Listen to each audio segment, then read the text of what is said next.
Hello friends, मी आहे श्रुती पुणेकर आणि आज आमचा हा फर्स्ट व्हिडिओ आहे पूजा ज्वेलर्सचा।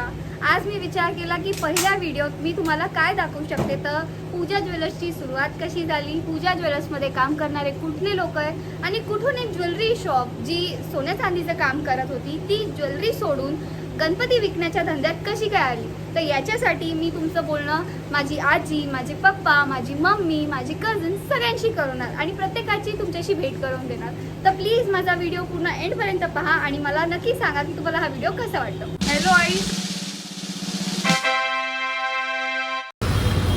आम्ही ज्या ठिकाणी राहतो तो एरिया संपूर्ण गणेशची आणि लक्ष्मीचाच आहे। त्याच्यामुळे आम्ही बघितलं तर यावेळेस आमचा धंदा पाणी पण थोडा मंद असतो, म्हणून आम्ही गणेशजीचा व्यवसाय करायला लागलो। 15-20 वर्ष झाली आता। छोट्या मूर्त्या आणत होतो, 100-150, 1,500-2,000। आम्ही थोडं काही वेगळं बनवतो, शृंगार करतो मूर्त्यांचा, कपडे घालतो त्यांना आणि लोकांना बघितल्यावर पसंत येईल अशा प्रकारे बनवतो बनवतानाच। याच्या व्यतिरिक्त पूर्ण मंदिरांचे चांदीचे कामं करतो, मोठ्या मोठ्या मंदिरांचे कामं करतो। दिवाळीमध्ये आमचं लक्ष्मीच्या मूर्त्यांचाच असतो। आता गणेशजी सोबतच ह्या महालक्ष्मीला जातात, म्हणून महालक्ष्मीचा व्यवसाय आम्ही करायला लागलो। पूर्ण सेट आमच्याकडे मिळेल। चितारोळी, इतवारी, नागपूर, भावसार चौक, 9326658935।